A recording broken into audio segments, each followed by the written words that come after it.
Hello, नमस्कार, वंदे मातरम, जय हिंद। मैं गणेश स्वागत करता हूं आपके प्यारे परिवार सॉल्यूशन विद गणेश में। कैसे हैं साथियों? उम्मीद करते हैं आपकी तैयारी अच्छी चल रही होगी। आप अपने एग्ज़ाम के प्रति बिल्कुल तत्पर होंगे। बिल्कुल आप लोग चूक नहीं कर रहे होंगे। आप लोग तैयारी एकदम ज़बरदस्त कर रहे होंगे। साथ ही कल की क्लास में हम लोग बहमनी साम्राज्य तथा विजयनगर साम्राज्य के बारे में पढ़ लिया था। उसको हम लोग समाप्त कर दिए हैं एकदम अच्छे तरीके से। आज की क्लास में हम लोग पढ़ने वाले हैं मेवाड़ वंश के बारे में। किसके बारे में? तो मेवाड़ वंश के बारे में तथा जौनपुर नगर के बारे में। इसमें हम लोग अभी आगे मालवा क्षेत्र भी पढ़ेंगे। इसी क्लास में मालवा क्षेत्र में भी पढ़ेंगे हम लोग, जो कि आपका कहाँ पड़ता था? तो यह मध्य प्रदेश के क्षेत्र में पड़ता था। क्लियर है साथी? तो आप लोगों को मैं बता देना चाहता हूँ कि डेली शाम 7 बजे मेरी क्लास इसी चैनल यानी सॉल्यूशन विद गणेश पर आती है। आप लोग जुड़ना ना भूला करिए और आप लोग तैयारी जम के किया करिए। क्लियर है साथी? तो आज की क्लास का हम लोग आगाज़ करते हैं, आगे बढ़ते हैं, मेवाड़ वंश के बारे में पढ़ते हैं। क्लियर है साथी? मेवाड़ वंश।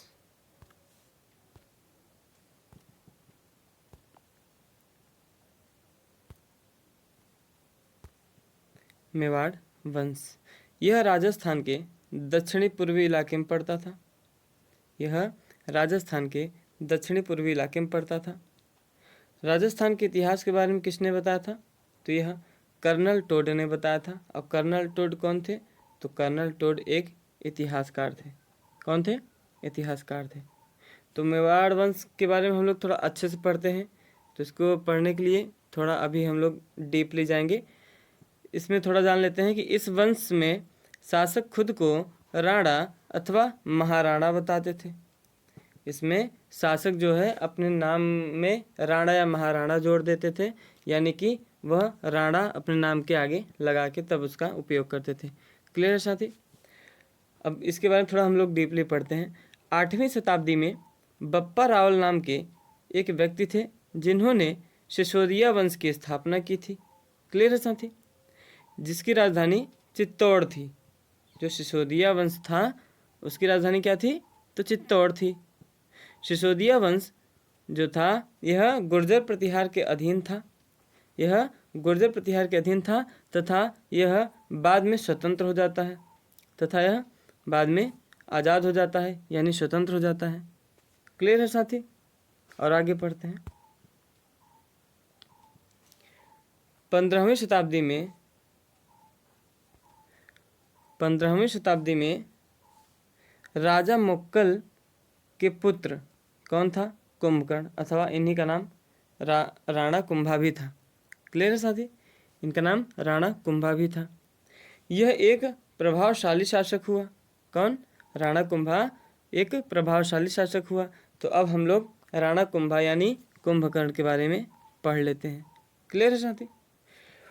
इसका शासनकाल 1433 ईस्वी से 1473 ईस्वी तक रहा।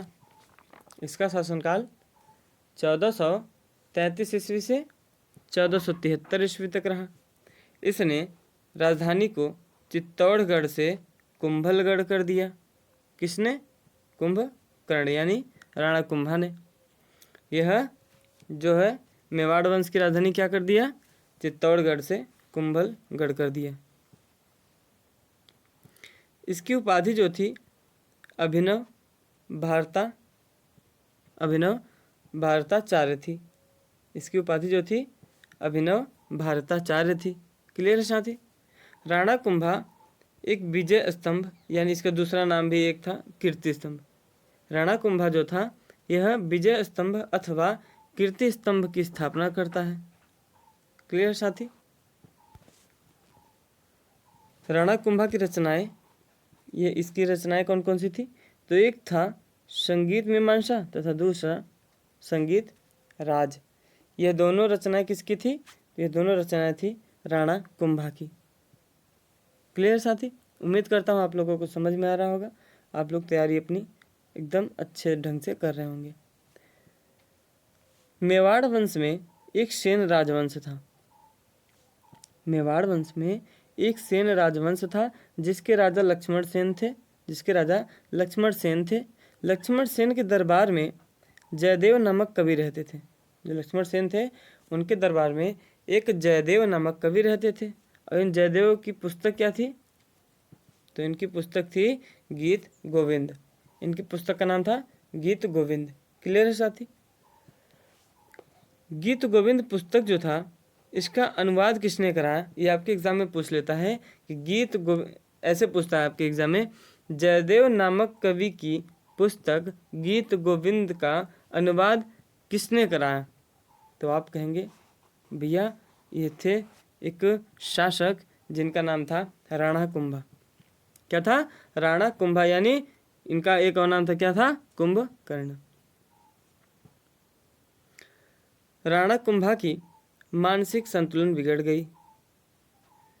राणा कुंभा की मानसिक संतुलन बिगड़ गई और मानसिक संतुलन बिगड़ने के कारण इसका पुत्र जो था उदय इसकी हत्या कर देता है। इसकी हत्या कर देता है, यानी कि इसी का पुत्र इसकी हत्या कर देता है। किसके लालच में? गद्दी के लालच में।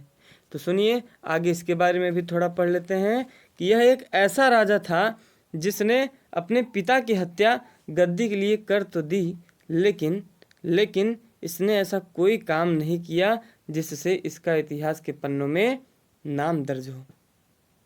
तो इसने अपने पिता की हत्या जरूर कर दिया, लेकिन इसने ऐसा कोई काम नहीं किया जिससे कि इसका इतिहास के पन्नों में नाम दर्ज हो। इसलिए साथी आप अपने पिता या माता से अति प्रेम किया करिए, जिससे आपका संबंध कभी बिखरे ना और आप लोग ऐसी हरकत कभी करिए ना। क्लियर है साथी? इसके बाद उदय का पुत्र जो था राणा सांगा, यह गद्दी पर बैठता है। जब उदय कोई काम किया ही नहीं, इसके बारे में हम लोगों को पढ़ना ही नहीं है भाई, कुछ काम ही नहीं किया तो पढ़ेंगे क्या?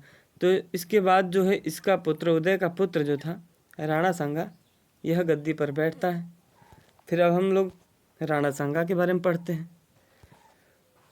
तो राणा सांगा जो था इसका शासन काल जो था 1509 से 1528 ईस्वी तक था। क्लियर है साथी? राणा सांगा ने दिल्ली तथा मालवा के शासकों को 18 बार पराजित किया था। राणा सांगा एक ऐसा शासक हुआ जिसने दिल्ली तथा मालवा के शासकों को 18 बार पराजित किया। क्लियर है साथी? राणा सांगा ने युद्ध लड़ते लड़ते अपना एक हाथ, एक पैर तथा एक आंख गंवा बैठा। यह युद्ध लड़ते लड़ते अपना एक हाथ, एक पैर तथा एक आंख गंवा बैठता है। यह एक ऐसा शासक होता है जिसके शरीर में 80 घाव थे।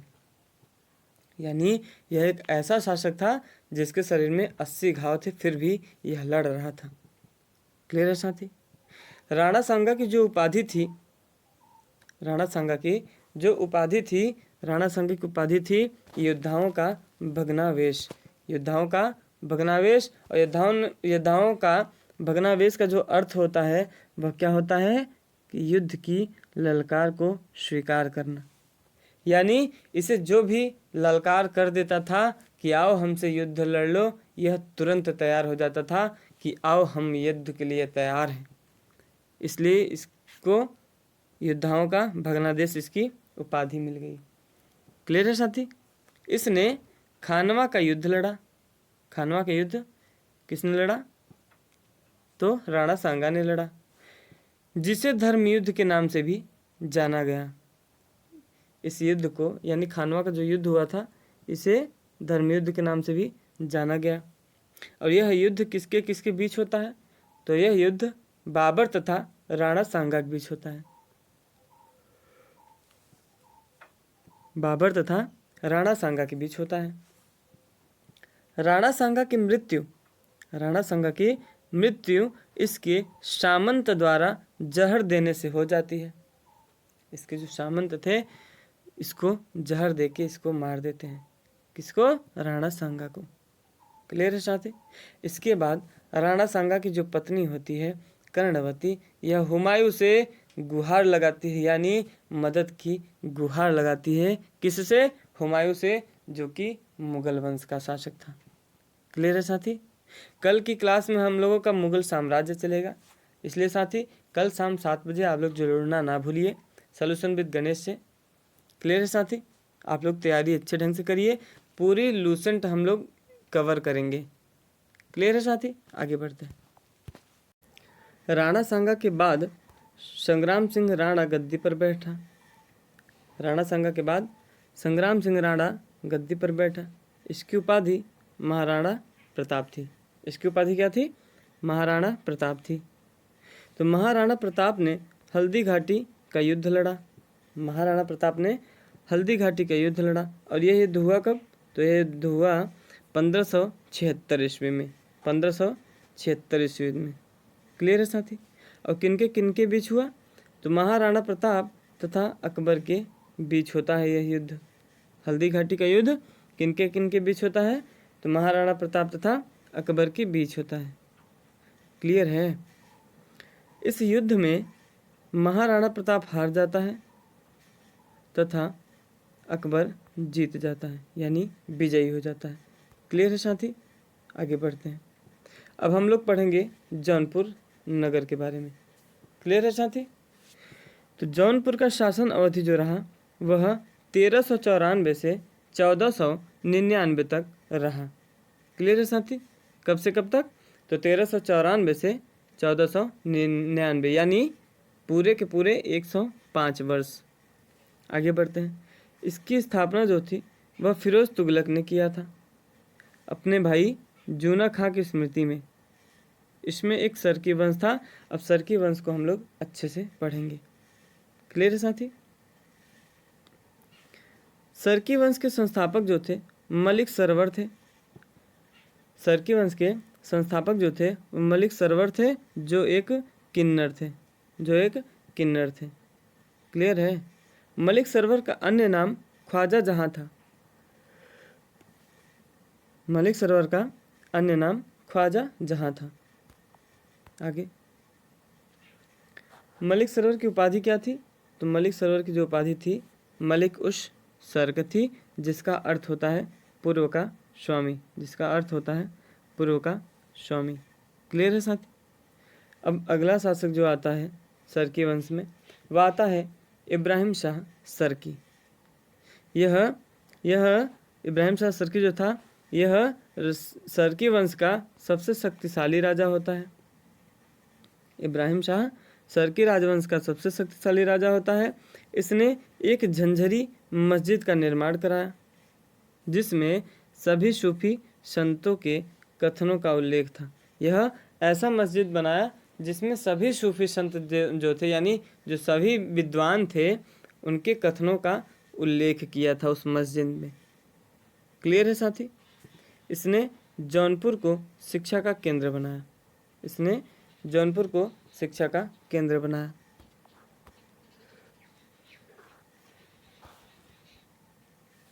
इब्राहिम शाह सरकी ने अटाला देवी मंदिर को ध्वस्त करा दिया, यानी उसको तोड़वा दिया।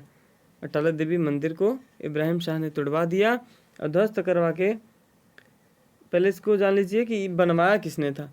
अटाला देवी मंदिर जो था इसका निर्माण कन्नौज के राजा विजय चंद ने किया था। यानी जो कन्नौज के राजा विजय चंद ने अटाला देवी मंदिर का निर्माण कराया था, उसको इसने यानी इब्राहिम शाह ने ध्वस्त करा दिया। क्लियर है साथी? यह अटाला देवी मंदिर के स्थान पर अटाला मस्जिद बनवा दिया। किसने? इब्राहिम शाह ने। क्या बनवा दिया? अटाला मस्जिद बनवा दिया।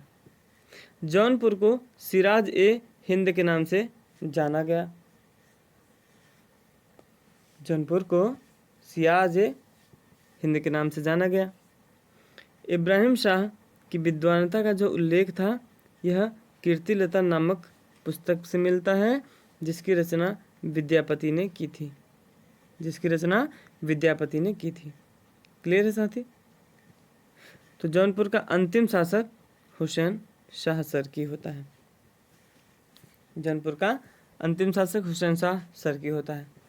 क्लियर है साथी? उम्मीद करता हूँ आप लोगों को समझ में आ रहा होगा और आप लोग अपनी तैयारी अच्छे तरीके से कर रहे होंगे। अब हम लोग मालवा क्षेत्र के बारे में पढ़ लेते हैं।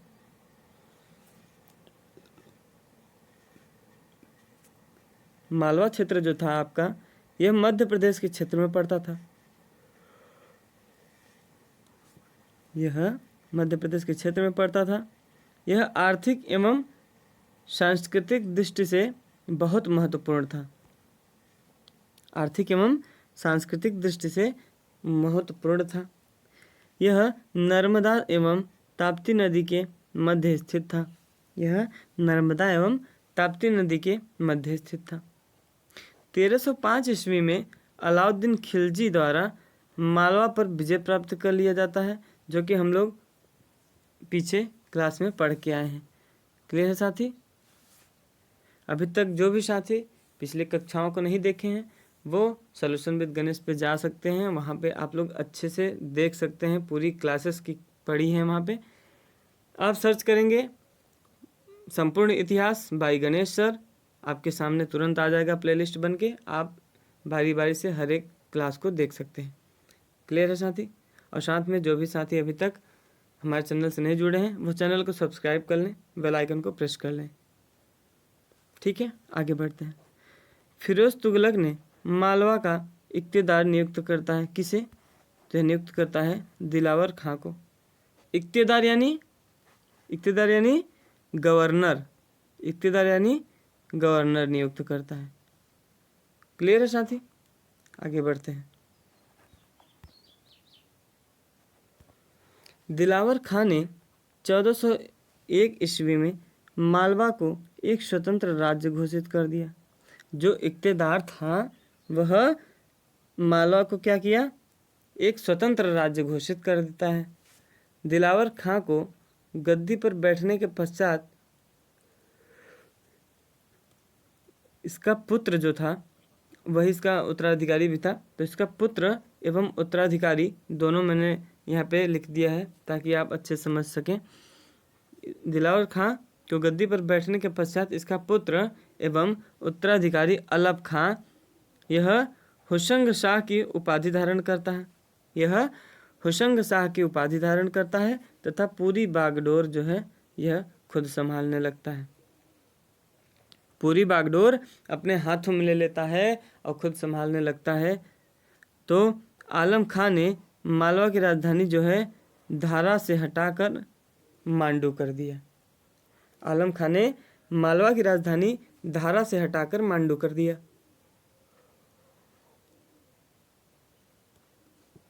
आलम खां ने मांडू में भारत का सबसे बड़ा दुर्ग अथवा किला का निर्माण कराया। दुर्ग या किला कुछ भी आप कह सकते हैं। यह भारत का सबसे बड़ा दुर्ग अथवा किला का निर्माण कराया। कहाँ पे? तो मांडू में। अलप खां जो था यानी हुशंग शाह, इसका मकबरा कहाँ था? तो इसका मकबरा जो है मांडू में स्थित था। और इसकी मकबरा दिल्ली सल्तनत काल की पहली रचना थी जो पूर्णतया संगमरमर की बनी थी। यह पूर्णतः संगमरमर की बनी थी। आप लोग जो ये देखते हैं ना ताजमहल, आगरा का ताजमहल, इससे पहले जो है यह रचना हुई थी। यानी अलप खां का जो मकबरा है दिल्ली में मांडू में, वह ताजमहल से पहले बना हुआ था। ताजमहल तो कॉपीराइट है, इसी का कॉपी है। क्लियर है साथी? मालवा का अंतिम शासक जो होता है वह होता है महमूद खिलजी, और यह जो है जहाज महल का निर्माण कराता है। यह जहाज महल का निर्माण कराता है। तो आज की क्लास में साथी इतना ही।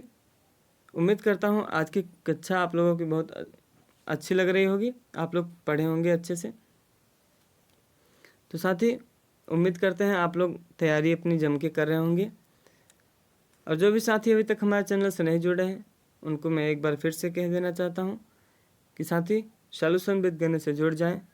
आपकी तैयारी अच्छे तरीके से होगी, ये मैं आपसे वादा करता हूँ। जीके जीएस का ऐसा कोई भी प्रश्न नहीं होगा जो आपका यहाँ से छूट जाए। ठीक है साथी? तो आज के लिए बस इतना ही। कल हम लोग कल की क्लास में शुरू करेंगे क्या? मुगल साम्राज्य के बारे में कल हम लोग पढ़ेंगे। क्लियर है साथी? तो आज के लिए बस इतना ही। धन्यवाद, नमस्कार, वंदे मातरम।